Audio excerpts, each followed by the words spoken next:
Lunes 13 de enero, comenzamos hoy el tiempo ordinario.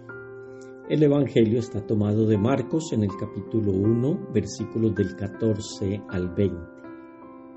Después de que Juan fue entregado, Jesús se marchó a Galilea a proclamar el Evangelio de Dios. Decía: se ha cumplido el tiempo y está cerca el reino de Dios. Conviértanse y crean en el Evangelio. Pasando junto al mar de Galilea, vio a Simón y a Andrés, hermano de Simón, echando las redes en el mar, pues eran pescadores. Jesús les dijo: vengan en pos de mí y los haré pescadores de hombres. Inmediatamente dejaron las redes y los siguieron. Un poco más adelante vio a Santiago, el de Zebedeo, y a su hermano Juan, que estaban en la barca repasando las redes. A continuación los llamó, dejaron a su padre Zebedeo en la barca con los jornaleros y se marcharon en pos de él. Palabra del Señor. Gloria a ti, Señor Jesús. Queridos hermanos, antes de hacer un comentario sobre este Evangelio, hacer una introducción sobre lo que vamos a estar escuchando durante estos próximos días. Vamos a leer el Evangelio de Marcos de forma continuada hasta el 4 de marzo, que es martes. El 5 de marzo ya es miércoles de ceniza. Y ahí interrumpimos la lectura de este Evangelio, puesto que ya en Cuaresma hay unos evangelios propios. También decir que a la par del Evangelio de Marcos vamos a leer hasta el 8 de febrero los 13 capítulos de la carta a los Hebreos, que muchos se la atribuyen al apóstol San Pablo. Digamos algo sobre estos dos libros.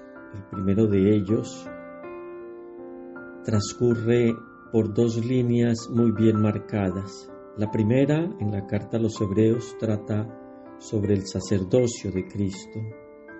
Y la segunda línea transcurre entre la fe, siguiendo el ejemplo del pueblo del Éxodo. Y en el Evangelio de Marcos, que se compone de 16 capítulos, podemos también dividirlo en dos partes. En la primera, el capítulo 1 al 8, el evangelista sobre todo nos muestra quién es Jesús, que terminará con la profesión de fe de Pedro, cuando el Señor les pregunta: ¿quién dice la gente que soy yo? Y Pedro contesta: tú eres el Cristo, es decir, el ungido, el Mesías, el Hijo de Dios, el Salvador. Y en la segunda parte, Marcos nos relata, entre otras cosas, la pasión y la muerte del Señor, que podemos concluirla con aquella profesión de fe también del centurión, cuando decía: verdaderamente este era Hijo de Dios. Como vemos, es un libro muy bien estructurado en su forma y en su contenido. De tal manera, queridos hermanos, que durante estas reflexiones que hoy comenzamos trataré de entresacar alguna frase de la primera lectura y luego ver cómo aterriza esto en el Evangelio. En el día de hoy, en la carta a los Hebreos, comienza diciendo que muchas veces y de muchas maneras habló Dios en el pasado a nuestros padres por medio de los profetas.